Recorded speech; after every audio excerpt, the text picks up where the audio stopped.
Guys, it's T-minus 7 days until Christmas, and I've been having the same conversation with all my clients. So I want to just share this information with you guys so that you know how to handle going home and doing the whole holidays, eating, drinking, partying without going overboard and completely ruining the progress that you've made this year.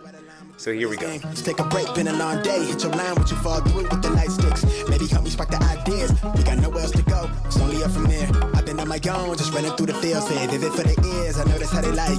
Yeah, I fantasize. Tell me that it's real when it's all said and done.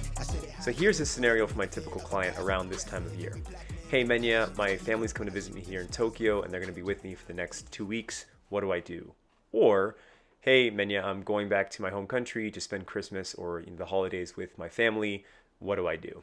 And the answer is pretty much the same. If you've been moving, sleeping, and eating relatively well for the past few weeks, months, or even this year, the best way to go about maintaining the progress you've already made, you just have to build a kind of structure or routine around whatever this vacation holiday period looks like. So if you're staying here in Tokyo and you've got family, friends, whoever coming to visit you, what that means is you might be going from a regular Monday to Friday work schedule where your workout's planned at a certain time. That may involve walking, CrossFit, hitting the gym, yoga, whatever it is you do. You've got your meals planned around that. You've got your sleep schedule planned around that. Once people come to visit, that all goes crazy. So you just have to build for yourself some kind of structure that allows you to maintain some degree of normalcy while your parents or friends or whoever is visiting you here. And again, the same thing applies to you going home. Perfect example, I've got a client who's going home to visit her family in the UK. But when she goes back home, obviously she's staying at the home she was raised in, and things are quite different. She doesn't have access to the city in the same way she does here in Tokyo. She doesn't have wheels of her own, so her parents are typically driving her around wherever she goes. She doesn't have the same friend circle that she has here. Her routine is totally different. So in her case, the plan is simple, and before she left, what I said to her is, look, for starters, let's just find a place where you can work out in a way that you want to work out while you're home. And before you even get on the plane to go home, call that place or send them an email and book yourself at least a trial session. So she did that. She found a yoga studio in her area because she wants to do yoga while she's home.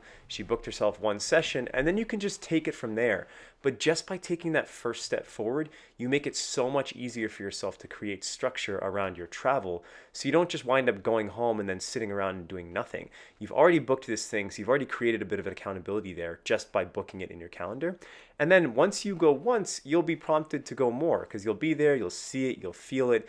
It'll be easier to book the next one and the next one and the next one. So to use myself as an example, when I went back home in springtime with Risa and Jasmine, I already knew which gym we were going to go to. I knew that they give a 5-day free pass as a kind of trial. So I already knew we were going to take advantage of that. And I told my parents in advance that I wanted to make sure I hit the gym Monday through Friday. So no matter what happens, I'll end up going to the gym first thing in the morning. And then we can build plans around that. So my parents, they already know that about me. They know when I go home, I'm going to prioritize going to the gym. So unless we're traveling somewhere outside of Massachusetts, I'm pretty much going to wake up, hit the gym, and then we can start our day doing whatever the family wants to do at, let's say, 9 a.m. or 10 a.m. or whenever. So, I've been going home enough that my parents know that's how my schedule works. So for you, if you've got people visiting and you're traveling back home, you've got to create that structure. Because if you just land home and you don't have any plans, it's going to be that much harder to take that first step and do that thing you know you want to do. So before you travel, before your family comes to visit, build yourself some structure around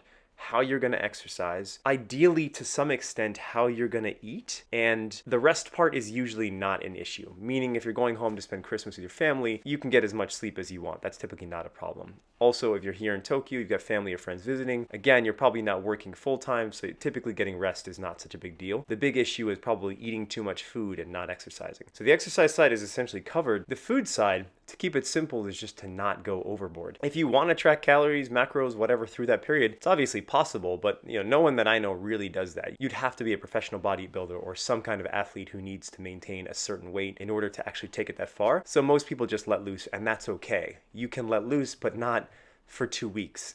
It's okay to let loose on certain days so things don't go too crazy, but if you spend 14 days eating whatever you want, you can do some serious damage in that time. So to keep it simple, all things in moderation. Enjoy the cookies, enjoy the cake, enjoy the time with family and friends. Christmas and New Year's are a special time that should be savored and enjoyed and cherished with friends and family, and I encourage you to do that. But just make sure you don't lose sight of some amount of regular activity and eating in moderation.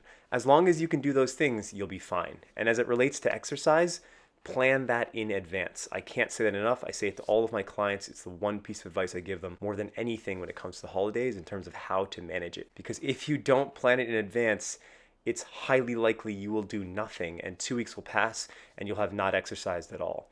Just plan the first thing. Don't worry about the whole week. Don't worry about the whole thing. Like, I'm at that level, you may not be, that's fine. Just plan the first thing, because it's just taking that first step that makes the next step and the next step and the next step that much easier. So I hope this helps for any of you trying not to go overboard in the holidays. And if you haven't already, please like this video, subscribe, and hit the notifications bell so that you don't miss out on future videos. Thanks for watching, guys, and I'll see you next week. Merry Christmas. Dump and jump for the shit all top when I speak, all cap with the speech till they caught up in the rapture. I'm so out of line with the phrase game. Let's take a break, been a long day. Hit your line, what you fall through with the nightsticks. Maybe help me spark the ideas. We got nowhere else to go, it's only up from here. I've been on my own, just running through the fields. Hey, vivid for the ears, I know that's how they like it. Yeah, I fantasize, tell me that it's real.